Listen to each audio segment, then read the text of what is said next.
YouTube channel এবং Facebook পেজে সবাইকে স্বাগত জানাচ্ছি। আমি গোপাল দাস সিনহা।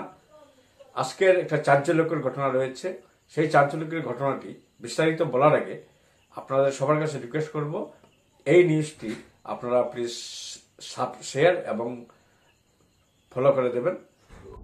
আমরা একটা হিন্দু বোন রে বাক্কা কিছুদিন আগের থেকে একটা অপরিচিত ব্যক্তি মানে ভিন্ন ধর্মী যুবকে তাই লগে কথা কওয়ার চেষ্টা করে। যেদিন থেকে তাই জানছে যে মানুষটা ভিন্ন ধর্মী, ওদিন থেকে তাই তার লগে কোনো ধরনের টাচও আসতো না। তাই যখন দোকানও বেরিত তাইরে হাত ধরে টানাফেরা করতো। সেই মাসকে হয়েছে চেঙ্কুরি রোডের পেট্রোল পাম্পের সামনে।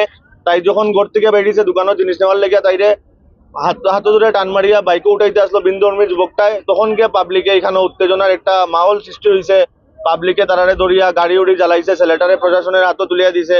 আর আপনারা থ্রুতে আমি আসাম পুলিশ এবং আসাম গভর্নমেন্টের একটাই জিনিস জানাতে চাই যে নেক্সট টাইম থেকে এই দোষীটার যে ছেলেটা এরকম তার নিজের নাম লুকাইয়া একটা হিন্দু মেল লগে আজকে ডেটও যে আমরা শিলচরের বুকে এরকম ঘটনা করছে, আগামী দিনে যাতে এইরকম না করতে পারে এরকম পানিশমেন্ট দেওয়া। আর আসাম গভর্নমেন্টের কাছে আমরা এটাই অনুরোধ যে লাভজিয়াদের বিরুদ্ধে আসামে একটা আইন প্রেরণ করা। হে প্রথম তো একটা হিন্দু নাম দিয়ে পরিচয় দিছিল, তার বাড়ি হইল কাঁঠাল রোড।